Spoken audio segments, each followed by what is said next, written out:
Hi అండి. ఇది వచ్చేసి ఫ్రైడే మినీ వ్లాగ్ అనమాట.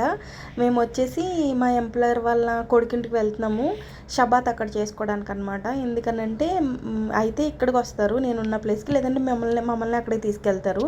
ఇది వచ్చేసి వాళ్ళ ఇల్లు. అక్కడికి వెళ్ళిన తర్వాత ఏమేమి వంటలు చూపిస్తాను చూడండి. ఇది వచ్చేసి ఫిష్తో చేస్తారనమాట, సిత్సోద్ దగీమ్ అంటారు. ఇంకొకటి పిరేకి ప్రిపేర్ చేశారు, ఇంకా హూమూసు, ఇంకా సాల్మోన్ ఫిష్, ఇంకా చాలా వెరైటీస్ ఉన్నాయన్నమాట. మెయిన్గా మీకు ఒకటి చూపిస్తాను. ఇది ఏంటనంటే వాటరు 24 అవర్స్ వీళ్ళకి హాట్ వాటర్ కావాలి కాబట్టి, అంటే టీ పెట్టుకోవడానికి, కాఫీ పెట్టుకోవడానికి ఇది పెట్టుకుంటారు. ఎందుకంటే షబాత్ రోజుని గ్యాస్ అంటించకూడదు. ఈవెన్ అది ఉంటుంది కదా ఎలక్ట్రికల్ది, అది కూడా వెలిగించకూడదు అనమాట. అందుకని చెప్పేసి ఇలా రెడీగా పెట్టుకుంటారు. ఇంక ఈ వెజ్జెస్ అన్నీ కూడా నేనే కట్ చేశాను. మా ఫ్రైడే అయితే ఇలా నడిచింది. మీది ఎలా నడిచిందో కూడా కామెంట్లో చెప్పండి. ఇంతే. మరి ఈ వీడియో నచ్చితే కనుక ప్లీజ్ లైక్ చేయండి, షేర్ చేయండి, సబ్స్క్రైబ్ చేసుకోవడం మర్చిపోవద్దు. బాయ్.